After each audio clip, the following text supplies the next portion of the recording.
One day, when the sun had come back over the forest, bringing with it the scent of May, and all the streams of the forest were tinkling happily to find themselves their own pretty shape again, and the little pools lay dreaming of life that they had seen and the big things that they had done, and in the warmth and the quiet of the forest, the cuckoo was trying over his voice carefully and listening to see if he liked it, and wood pigeons were complaining gently to themselves in their lazy, comfortable way that it was the other fellow's fault. But it didn't matter very much. On such a day as this, Christopher Robin whistled in a special way he had, and Owl came flying out of the 100-acre wood to see what it was he wanted. "Owl," said Christopher Robin, "I'm going to give a party." "You are you?" said Owl. "And it's going to be a special sort of party, because of what Pooh did when he did what he did to save Piglet from the flood." "Oh, that's what it's for, is it?" said Owl. "Yes, so you tell Pooh as quickly as you can, and all the others, because it will be tomorrow." "Oh, it will it?" said Owl, still being as helpful as possible. "So will you go and tell them, Owl?" Owl tried to think of something very wise to say, but couldn't, so he flew off to tell the others, and the first person he told was Pooh. "Pooh," he said, "Christopher Robin is giving us party." "Oh," said Pooh.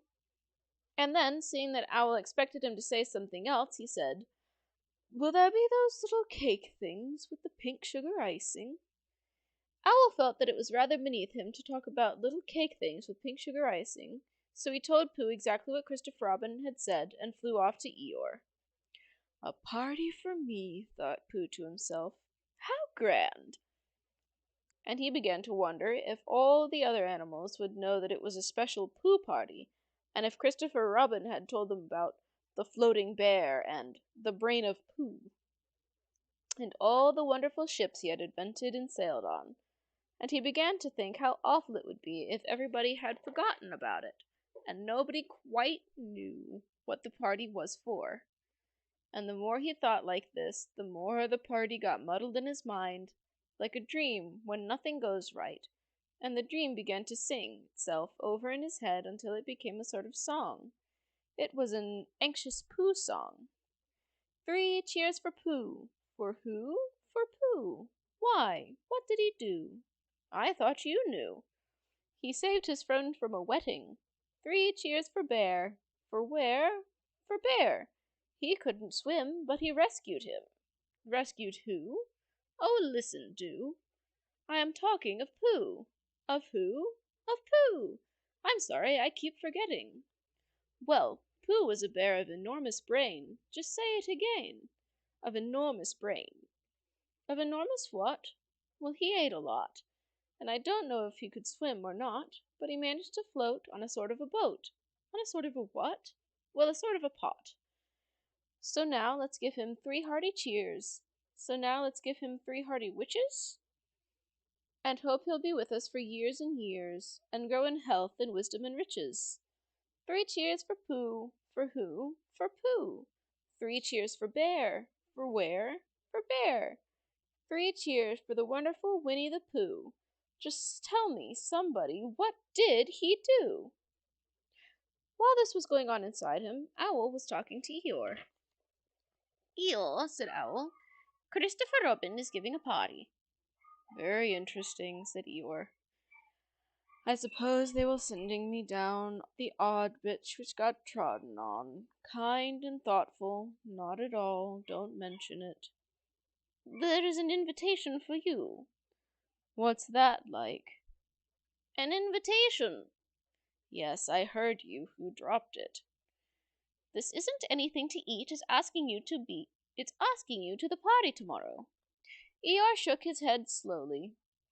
"You mean Piglet, the little fellow with the excited ears. That's Piglet, I'll tell him." "No, no," said Owl, getting quite fussy. "It's you." "Are you sure?" "Of course I'm sure.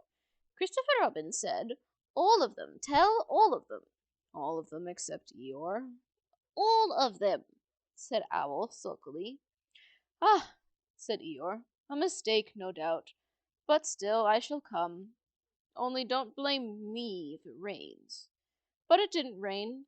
Christopher Robin made a long table out of some long pieces of wood, and they all sat around it.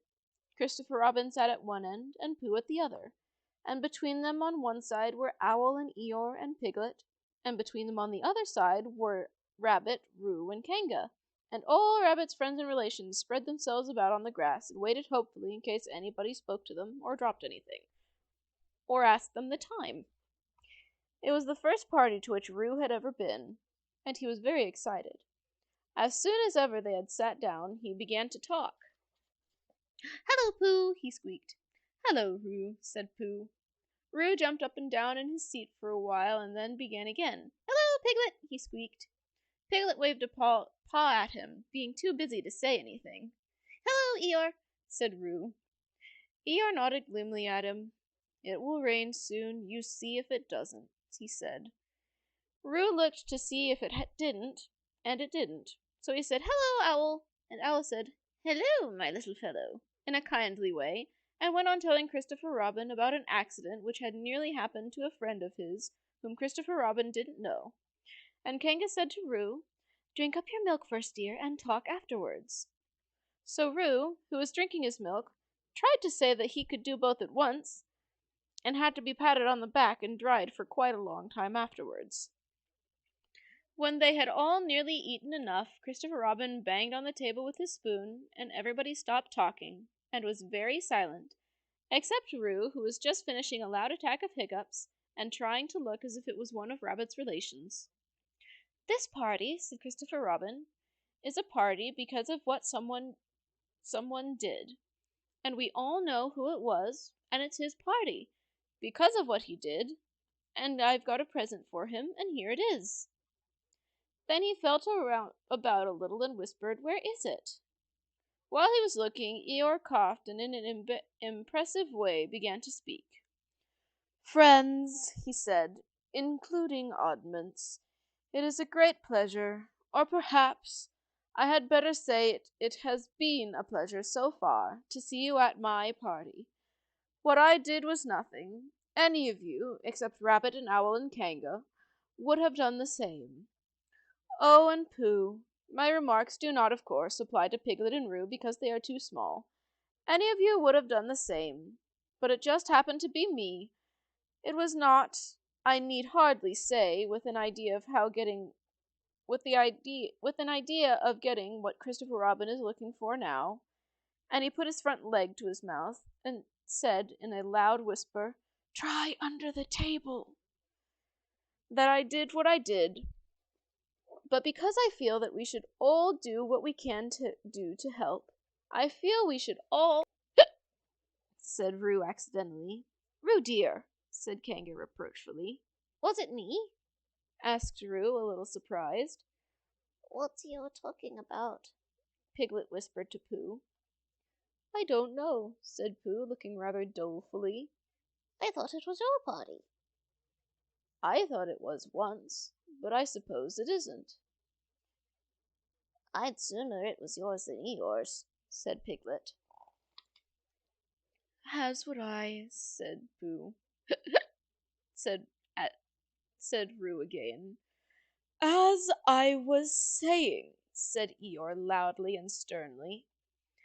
"As I was saying when I was interrupted by various loud sounds, I feel that—" "Here it is!" cried Christopher Robin excitedly. "Pass it down to silly old Pooh. It's for Pooh." "For Pooh?" said Eeyore. "Of course it is, the best bear in all the world." "I might have known," said Eeyore. "After all, one can't complain. I have my friends. Somebody spoke to me only yesterday, and was it last week or the week before that Rabbit bumped into me and said, 'Bother.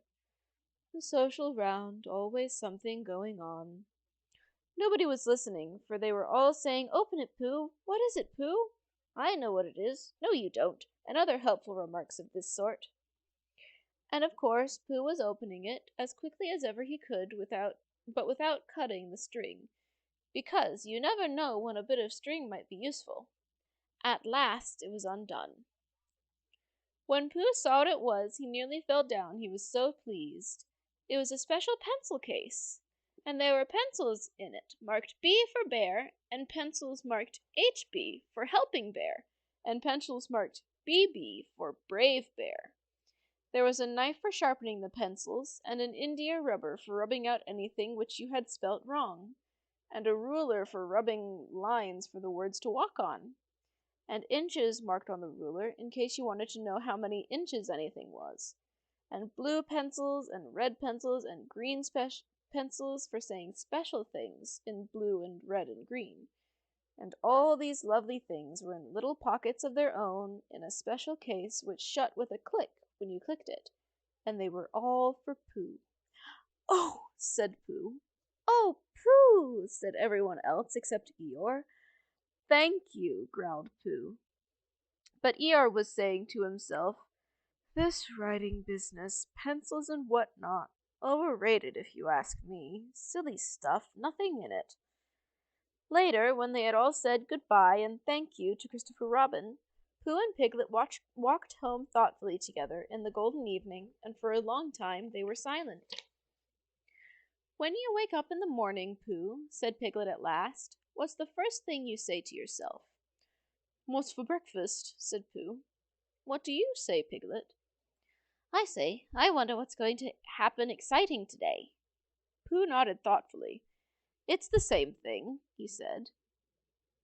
"And if that happens?" asked Christopher Robin. "When?" "Next morning." "I don't know." "Could you think and tell me and Pooh sometime?" "If you wanted it very much." "Pooh does," said Christopher Robin. He gave a deep sigh and picked his bear up by the leg and walked off to the door, trailing Winnie the Pooh behind him.